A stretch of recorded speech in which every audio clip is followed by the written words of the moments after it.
A well-running private practice has a lot of good things going for it. And for some practice owners, some of those good things relate to faith. Is it possible to have faith while having a good practice? My guest today helps practice owners integrate the two, and he's going to help us understand how to do it and how to get started doing it. I'm Carl White, principal at Market Advisory Group, which is a healthcare marketing agency, and I'm also the host of Practice Care. The mission for both is the same, and that's to help private practice owners stay private. Why is that? Because when the practice owner, when the practitioner owns the practice, they get to call the shots on everything from what types of treatments to offer, scheduling, do you double book, triple book, single book, do you rush patients, do they all get the time they need? They get to call all the shots, and it's usually better off all around when they get to do so. It's not always the same when somebody else owns the practice because different things come up. Just look at scheduling. When somebody else owns the practice, wait to be double booked. It's coming soon to you. So let's just keep it simple and keep it private. My guest today is Josh Fonger. Josh is the founder of Fourth Soil Ventures. He is a Christian business coach, consultant, and advisor, and focuses on helping Christian men grow their business's top line, bottom line, and finish line. Over the last 15 years, Josh has personally consulted or coached over 1,000 business owners from more than 300 industries, from small startup businesses to $500 million enterprises. And I'm sure there's a lot more to it, which we're going to get to. Josh, thanks for coming on Practice Care. Hey, glad to be here, Carl. Yeah, so a very interesting topic. We had one other guest a couple of years ago, talk about in a different way. It was sort of in the services that she offered, faith as much of a part as anything else. So it's high time that we talked about this again because it's a big deal for a lot of people. But before we get into it, listeners know where I'm going to start. That was a short bio that I just read, but that's what I asked for to get us started. So tell us more about you. Sure. Yeah. So I've been doing business consulting for over 15 years now. Mhm. Started off doing flooring stores. So I'd fly from one store to the next store to the next store, gone about 20 days a month from the family. And in that case, which is not great, but I learned a lot about how to operate a small business, a family business. So sales, operations, finance, hiring, firing. And after cutting my teeth doing that in consulting, I ended up working with an author, wrote a book called Work the System. And that book is all about process improvement and efficiency. And so, really, the goal of that business was how to make as much as possible with as little as effort as possible. So, it's all about production, efficiency, delegation, management. And really, that was an amazing experience because I got a chance to work with, I guess, in case of your demographic, lots of chiropractors, lots of dentists, lots of Mm. surgeons, naturopaths, you name it, Mhm. optometrists. My dad's actually an optometrist too. Okay. So around the world, I got to work with a lot of those folks Mhm. and see the inner workings of how they work. Mhm. And that's what's kind of brought me to, I guess, phase three of my consulting, which is what I'm doing now, which is integrating the beliefs into your business, knowing, and I've seen firsthand, that even if you make all the money you want and have all the time you want, doesn't necessarily mean you're going to be happy, and doesn't Mm. necessarily mean you're going to have the impact in the life you want. Mhm. And I saw a gap there, a need, and really the owners of these companies were capping their future, their potential, and their impact because of that. Um, and I guess I missed the first part of my story: undergraduate degrees in architecture, and then graduates in masters. Or sorry, my master's was in business, and so hence Mhm. that's how I got into what I'm doing now. And was the faith part of your journey, was that always kind of in your plan, phase one, two, three, or you're kind of going It, along, there's something missing here. Or was it more organic? Yeah, great question. So I became a Christian when I was 19, and so immediately wanted to become a pastor. And that didn't work out.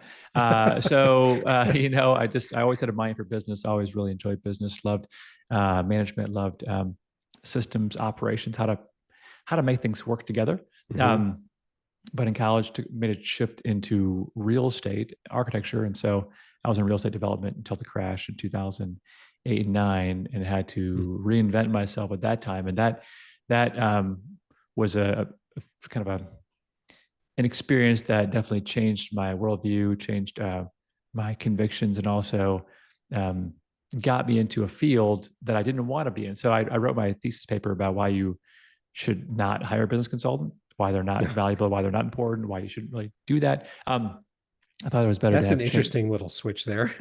Yeah, and I think that's got a God's sense of humor. Is like, okay, well, this is a career that it basically was Just the only job I argued could find. forcefully against. Yeah, it was the only job I could find. Actually, I'd been out of work for about 9 months after getting laid off in real estate, and so it was the only place I could get work. And so I became independent as a consultant, doing that on my own, my 20s, and Mhm. so I've been doing that ever since on my own. So it's been great. A lot of prayer, Yeah. a lot of growth, and get to work with a lot of people like you. Yeah. So it's been great. So out of before we get into the topic, you argue against hiring consultants and then you go to get hired.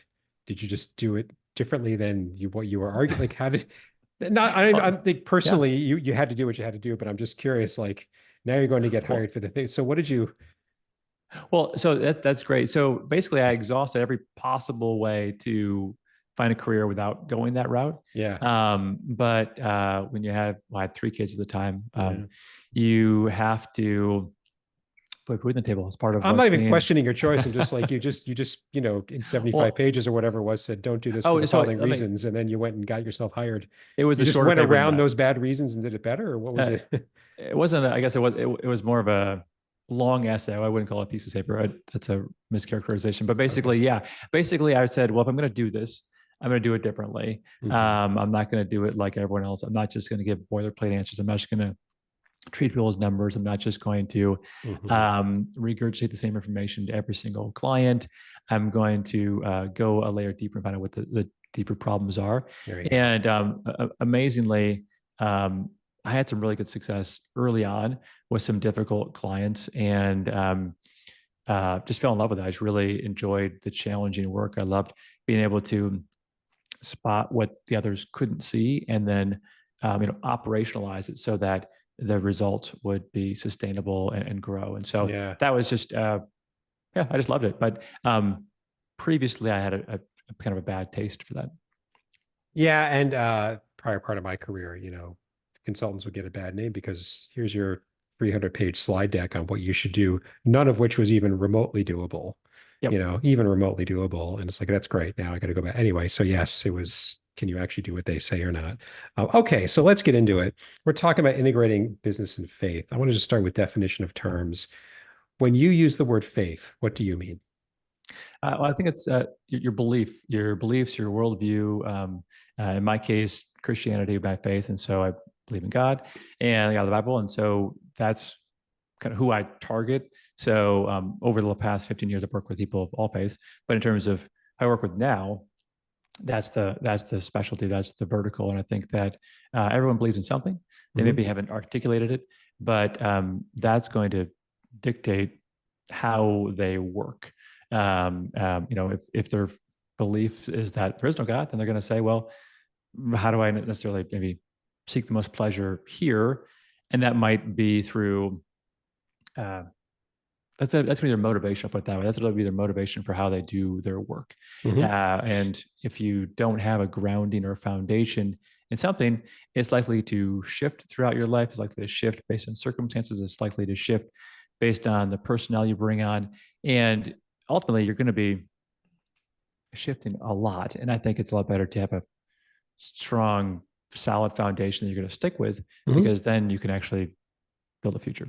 So for you then, just to follow up on that, is it that faith has to have a religious source, whatever that might be? Because you could also take what you said and say, well, there's values, there's core values, Yeah. whether they're, God or not. There's just these are my non-negotiables. Is that am I stretching the definition too far for you? Uh, uh, Or, not to I'm uh, just trying to, get in Yeah, your no, I mind. think that's great. I think for me, it would be. I certainly have worked with a lot of people who have, and I'll tell you some examples. So a lot of clients I work with will have values, they'll say. So I believe in honesty or integrity or hard work, whatever it is, whole list of values. Mhm. Um, but then they assign definitions to those as well. Mhm. And there's varying degrees of follow through, and that kind of trickles its way through the staff.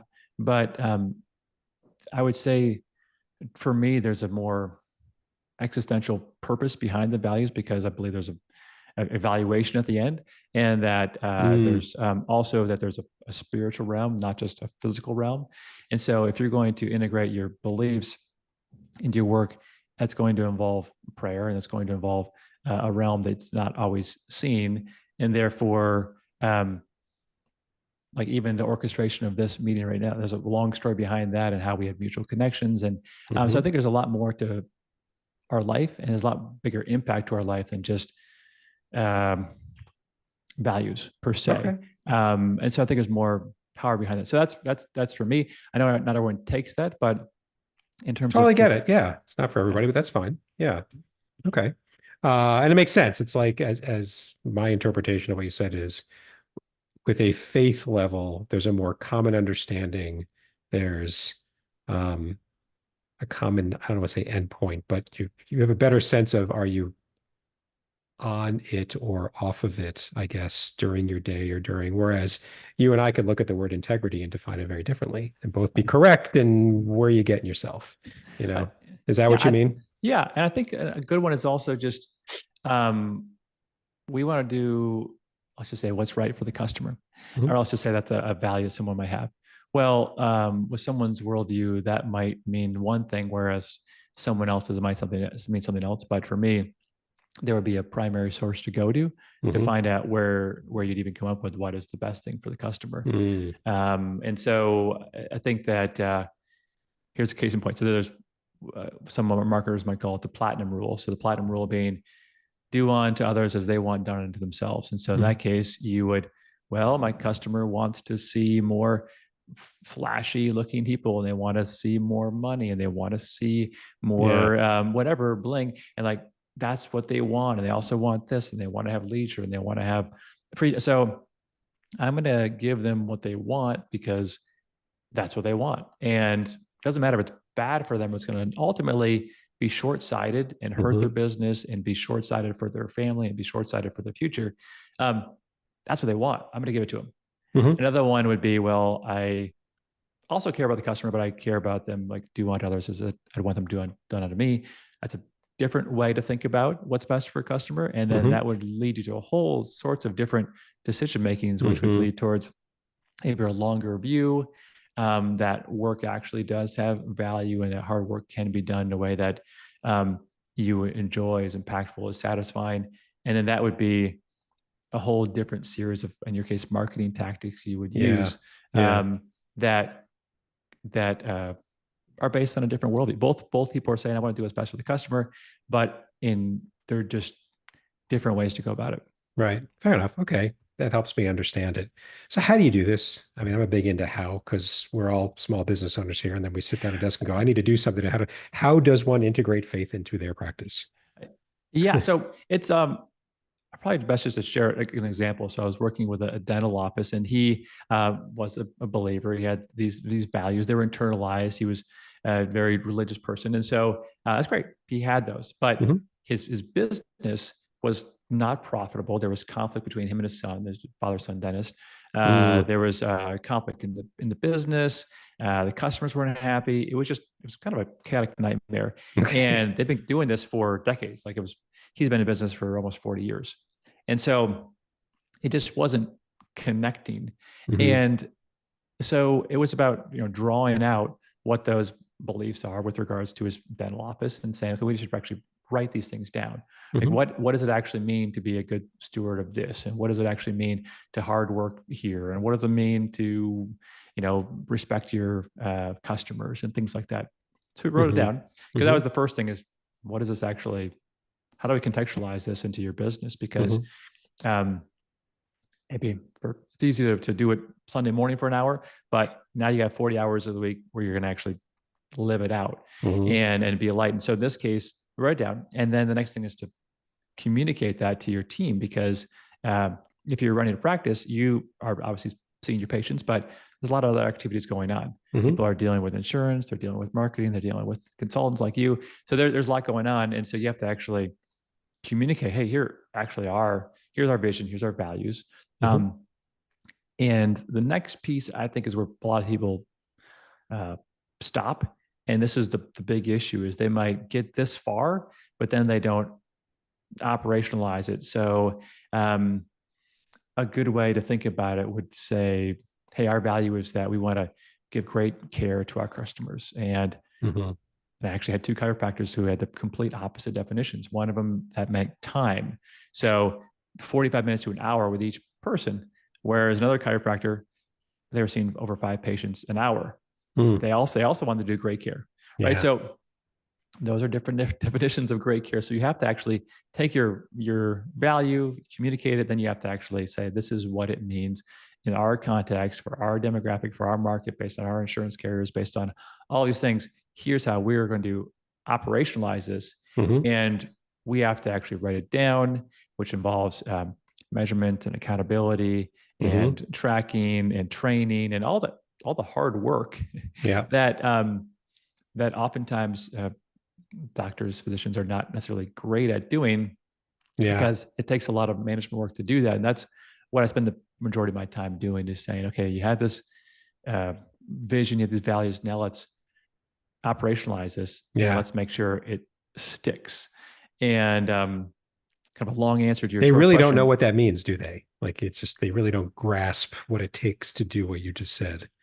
I, yeah, it's a lot of reminders. It's putting it in writing. It's measuring it. It's Hmm. following up. It's adjusting it when it doesn't work right. It's modifying it based on the market conditions, based on the Hmm. industry. There's a lot that goes into that work, but it's um, physicians. There's a lot of repetition, a Hmm. lot, Hmm. and it's about doing consistently the small things right every time, not like some wild lucky chance you that happens one day. That doesn't Hmm. matter in that kind of business. And so that's why it's about putting it into um, operationalize it into the human context, because you might have staff that have the right motivation, but if they don't know how to execute consistently, you're still going to have chaos, right? You're Hmm. not going to be able to duplicate and multiply, and that's a big part of what someone like me does, is helps clients Yeah. duplicate and multiply it through systemization. It's funny. An hour ago, I recorded another podcast episode and we talked, it wasn't the focus, but we talked about this. We talked about, if you want, I'm going to just paraphrase, if you want greatness, you have to teach your staff what to do. And a lot of people roll their eyes, and we were just talking about, we're like, I don't mean like classroom training, but there's a way you want X done, you know, the intelligent person on the street doesn't know what that is. That's what we mean by, you have to show them what you mean by that. Otherwise, they're going to guess, and the odds are they guess the way you meant is impossibly small. Then you're going to get annoyed and you're going to blame them. Well, they didn't get it right. Well, did you tell them? It's like, it seems so. You have to take these steps. You know. Yeah, and it is the details, right? So a family friend owns a coffee shop, and they're like, "Well, we told them all to give them good customer service." Okay, well, do they know what that means? And then they have to bring in a consultant to teach them the Hmm. people to how to smile, how to like give eye contact, how Hmm. to ask them how their day is going. Like it, Yeah. you think it's just natural and normal and assumed, but common sense, I would say, is becoming less common, especially with the younger generation. And so you have to really drill in the standards. Yep. And I will say that standards without the right culture and vision and heart behind it, they do fall flat. So I'm not just saying just write all down because that'll work. Because it won't. Yeah. I've No. tried it. I've tried it Yeah. again and again. That's part of how I do my coaching and consulting, is that I make sure that part of it is the operationalization of your Right. of those values, but then part of it is that you as a leader have to be to grow. Like you have to be able to lead them, to have vision, to have motivation, to Hmm. grow their character. Because if you don't, their base level motivations are not going to take them there, and they're going to do the bare minimum. So the heart does matter, and so do the systems, and so I mean all these pieces matter, and that's why it's hard to Yeah. run a business, especially if you are the one doing the surgeries. You're checking the eyes. I work with a lot of podiatrists. You're doing, like, if you're doing the work, Yeah. who's looking at the rest of it? And that's why it's so important that you lead and communicate, and not just assume, because assuming Yeah. doesn't work. Yeah. And here's the test. I mean, let's just take customer service. Take three people in your office and independently ask them for their definition of customer service. And if you get different definitions, well, there's your problem, you know? There's your problem. So you have to come in with, here in this practice by customer service, we mean this. And it's got to be specific enough so they can all go, yeah, okay, we're going to do it this way here. And as long as it's good, then this is the way we do it here. And if, you need to do it this way here. And then you got to enforce it, right? So Mhm. back in my corporate days, there'd be a new big corporate initiative every year. And just we all learned it's got a shelf life of about 3 years, unless leadership just keeps, but they never did, and so it would just sort of die and your people are watching. How long is this going to last? So you got to just what you were saying. It's got to become a part of daily life, and you got to kind of just monitor it too. Nobody likes to. It's a pain in the butt, but you got to point it out, and and that'll tell everybody, wow, we really mean this. Do you see? I mean, does that make sense? Do you agree with that? That totally makes sense. Yeah, it's kind of like go down to your kids and you say, I want to make sure you guys make your bed every morning. They'll say, okay, dad. And then maybe they'll do it that day, maybe not. But if you don't check the next day to see if they made their bed, which Guess what? most likely they're not, then come back a month later, like, why aren't you making your bed? I told you that one time to make your Yeah. bed every day. Yeah. There's no way it's going to happen.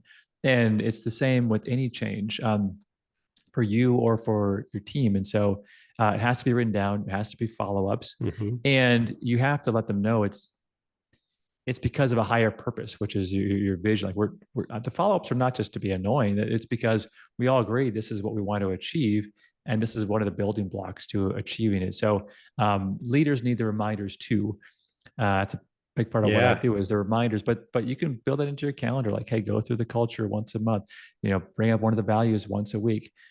Say something encouraging to your team members, each one of them once a week, based on these series of values, so that there's um, a reminder for you to actually stick with the plan you wrote down, because that is the biggest reason these things fail. Like you're saying, is that the follow through.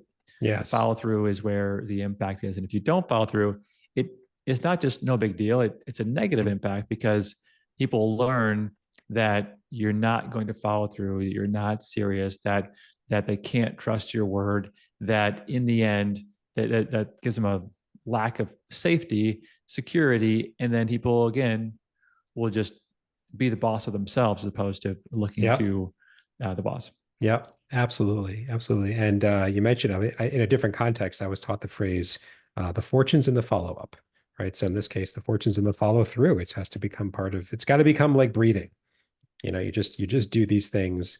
And then you said something earlier, we all agree to this. And I could just picture employees say, well, I didn't. And my response would be, when you agreed to work here, you agreed to these things. So, you know, if I'm the first one saying it out loud, that's fine, but you agreed to do these things. Otherwise, you agreed to the terms. And Yep. these are some of the terms.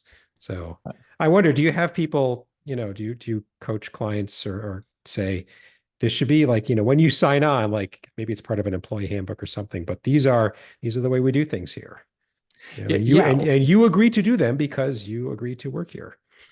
I, definitely. Yeah, with the vision and the values, they do sign on, and also it's not like you're forcing something that they don't want to do. You want to make sure that they have a chance to speak into it. There's always blind spots. I mean, owners Hmm. always have blind spots about things they're missing, some things they're forgetting, things that they're not aware of. Hmm. And if their team has an opportunity to not just voice the concerns, but voice the concerns in a way that gets put in writing, Hmm. it just solidifies the fact that, hey, leadership's listening. Doesn't always mean they're going to do what the other folks say, but they're listening, and that I mean, ultimately, you don't want someone working there that doesn't believe in what you're trying to achieve. And I think for your audience, Carl, I mean, this is people who have run medical practices, so they want to help people, they want to cure Yeah. diseases, they want to fix problems. So I think, So like a natural extension would be what we're talking about now. yeah, so it's hard to find. There's probably not going to be very many controversial um, situations out there. Most people are like, yeah, I want it to be more efficient. I'd like my clients to get good care. Hmm. I'd like it to be less stressful. I'd Yeah. like it to be more profitable. I think that's the piece we haven't really hit on yet, is that you don't have to feel like to, be in quotes, be a good business owner and to do it in an ethical way that you lose out financially. It's completely the opposite. I mean, Hmm. uh, being a better hearted, a better leader is going to yield for one, better employees and also better operations, which is going to naturally lead Lead to better to profits. Yeah. better profits, better customers, and which is going to naturally lead to expansion and a bigger impact. And I think that's ultimately what happens over time is that you don't want to spin your wheels for 10, 20, 30 years and just be at the same exact spot. You want to be like, if you're doing good work, that you're able to do more good work. And if you're Yeah. doing a good thing in the community, you can do more of that. And that's what happens when you build on a strong foundation. I think that's why, going back to your first questions about faith, is that if you have a strong foundation or a strong why Hmm. um, behind what you're doing, then it's going to propel you past the kind of the sticking points and the difficulties over the years and allow you to press on and persevere. Whereas if Yeah. you don't, um, and I've seen this firsthand where it's a great model, it's a great strategy, it's a great business, um, but because deep down everyone knows the owner is just in it for themselves, they don't help the owner build it because they don't care. Like they don't care. Yeah. But It's like, what's in it for me? Which is not a selfish thing to add. I mean, self motivation has uh, to be acknowledged, uh, you would think. yeah, but if it's mutual, like hey, all of us are in this together to achieve Right. this, and it's not just platitudes, but it's real, then people are willing to work together as a team and buy into that bigger Hmm. vision. It's not just about the owner; it's about Yeah. something beyond that, and that's where you get the engagement, you get the excitement, you get Yeah. it's just way more enjoyable to work in a place like that. And but it takes going a layer deeper beyond um, just the surface. Yeah. And I like what you said. Like the message I took in part was faith and business success are compatible. They're not Yeah. incompatible. And it just reminds me of a beef I have, every year. Uh, Medical schools, dental schools, other professional training schools graduate thousands upon thousands of people, some of whom are going to go into business, right, as a practice owner. And the word business is not uttered at all, let alone training, let alone this level of training we're talking about. I even had one guest a couple of years ago say, Carl, in medical school, they never actually came out and said that earning money from treating patients was dirty and bad and ugly. But you got the message loud and clear. It's exactly what they thought. It Hmm. seeps in for some people. And um, it's too bad. There are people who take it too far, of course, but um, it just really, I don't know what to do about it, but it really bothers me that, some proportion of your graduates are going out into career choices that you could help them with in some way, and you just flat out choose not to. And it's too bad. And you come along with what I consider not an advanced concept, but it's not a top of mind concept. Hey, faith can play a real meaningful role here, and make everything better and even more effective. It's too bad. It really is. And they're smart people. They can figure it out. The reason this podcast, if there was training in medical school, this podcast wouldn't need to exist. But the reason it does is because there's a real need for just some practical business advice out there. It's too bad. It really bothers me. So you've got a lot of, good runway in front of you because the need is unbelievable. you know? Yeah, well, you too, Carl. I mean, it's too bad that they don't see that part of. I was going back to what I already said. Like they have to take their passion for helping people Hmm. and realize that it's going to stay small and dysfunctional and unprofitable unless they figure out how to put it into an operational framework that engages more folks. And so, um, Yeah. and the fuel or the lifeblood to do that is profit. Like Yeah. you cannot spend money on, like if you want your staff wages to go up, you need more profit. If you would like to reach more people, you're gonna need profit to spend on marketing. If you'd like to use Your the expenses best are the going best up. Yeah. technology, Yeah. you're going to need more profit. If you want better training, you're going to need more profit. If you'd like to give back to the community and volunteer, you need more profit. Like these are all things that, like, profit is a good word for your business if you're Hmm. doing good. Hmm. Make as much profit as possible, because if you're doing good things, you're going to invest it and do even better things. And I think that's the thing that people maybe miss out on, is that just always trying to cut Yeah. it down, is that they're missing out on being a blessing both to themselves, their family, their community, their church, but also to their customers and to their staff and their families. And all that happens through, um, yeah, actually running their business better, more profitably. I never thought about it this way, but it's really a great way to think of it. You Dr. X, you claim you went into You became a doctor to help people, to help people. Yeah. Um, the operations of your practice can make that better or worse, and make it or get in the way. So which do you want it to be? Um, it can definitely be that way. I love it. So we've kind of hit, you know, the benefits of integrating faith versus not. We've sort of mentioned, but just to put it all in one place, if you had to give a listener, one or two just really can't get elsewhere benefits of integrating faith into their practice in the way that you're describing compared to not doing so, what would you say to them? Well, the two benefits, well, two negatives is one, if you don't do it, you're hurting your family, yourself, your customers, your clients, all those things. Like it's a negative. If you don't do it, you're missing out on a whole, I would say, wealth of truth and also power that comes from a relationship with God. So you're missing out for one in the here and now, and Mhm. actually living, I would say, a more vibrant and exciting life where you're receiving love and distributing love. I say that would be the first thing you're missing Mhm. out. And secondly, I believe you're going to have a issue in the end too, is that when you're finally evaluated how you lived and worked, which is a big part of the mandate for men, especially is their work. If you're missing out on that and thinking, well, it's just about me, I'm all there is, you're going to miss out as well at the end. And so I think there's a localized context, just here and now, and then Mhm. there's the eternity context that I think is even more important.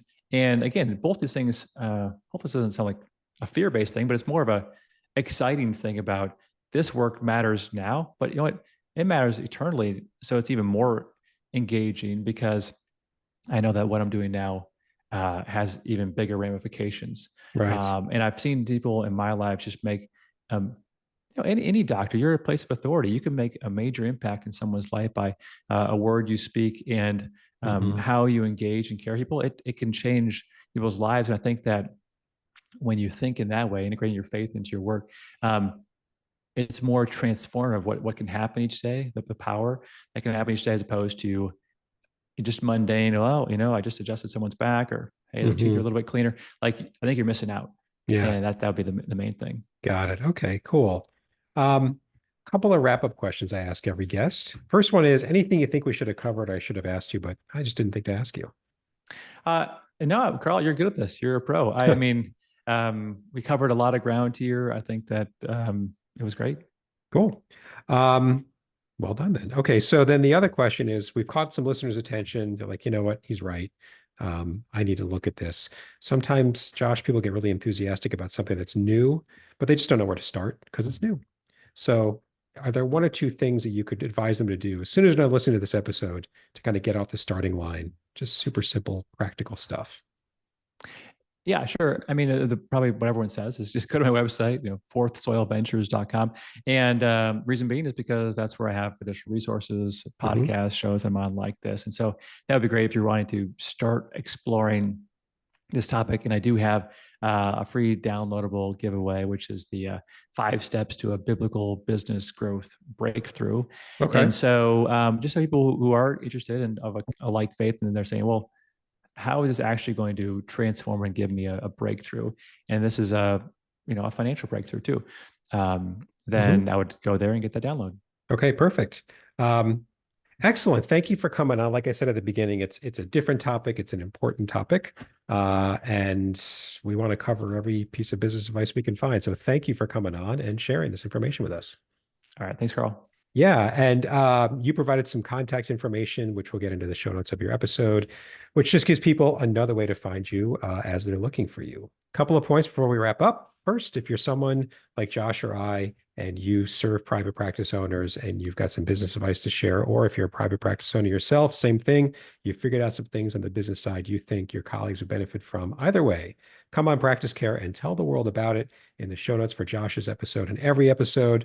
There's a link, really simple, a couple of questions, easy. Tell us what's on your mind so we can get you scheduled as soon as possible. And finally, also easy, subscribe to Practice Care, search for us, one word Practice Care. We're everywhere.